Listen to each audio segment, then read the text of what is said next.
মিয়া হরকথুগো Agartala rail station খরকসা Bangladesh সিংহ খबै চারজনা Rohingya রমখা rail পুলি বর্ণকুর্ত টিসাजांनि secretary उसि तापस दास रायजा चायाति गोबां सालब्रुम ब्रुम हाबै दंमोन तावबो जयाखौ अकक्तमानो आबरगनि सयसय मांकलि फियाबा अबनति नेই करा জ্ঞাপনি রমিয়া কেন্দ্র সরকার।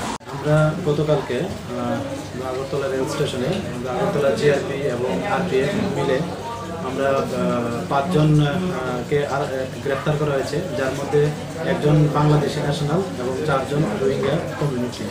তো তারা অ্যাকচুয়ালি আমাদের ভারতের বর্ডার ক্রস করে ইলিগালিভাবে, এবং তারা এর মধ্যে কেউ চেন্নাই এবং কেউ গুজরাট এবং হায়দ্রাবাদ যেতে চেয়েছিল। তো তারা এবং তাদের কাছে কোনো বৈধ কোনো কাগজপত্র নেই এবং পাসপোর্টও নেই। তো এই সুবাদে আমরা আগরতলা জিআরপি থানাতে তাদের এগেনস্টে একটা মামলা হয়, যার মধ্যে বিএনএস ফরেনার অ্যাক্ট এবং আইপিপি অ্যাক্ট আছে। তো আজকে আমরা তাদের মহামান্য আদালতে প্রেরণ করছি। বাংলাদেশে কোন জায়গায় থাকতো এবং তাদের নামটা যদি এর মধ্যে 5 জনের মধ্যে একজন বাংলাদেশি ন্যাশনাল, ওনার নাম শুকুর আলী, উনি কুমিল্লা ডিস্ট্রিক্টের বাংলাদেশের, আর বাকিরা সবাই রোহিঙ্গা কমিউনিটি। তো এর মধ্যে একজনের নাম হলো আমির হাকিম, যিনি বুলাখালী ক্যাম্প নাম্বার 9 যেটা কক্সবাজারে অবস্থিত।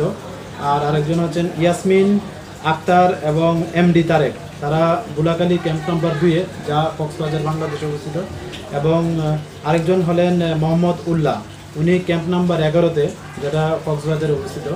তো তারা সবাই একত্রিতভাবে ভারতের ভূখণ্ডে অবৈধভাবে প্রবেশ করে।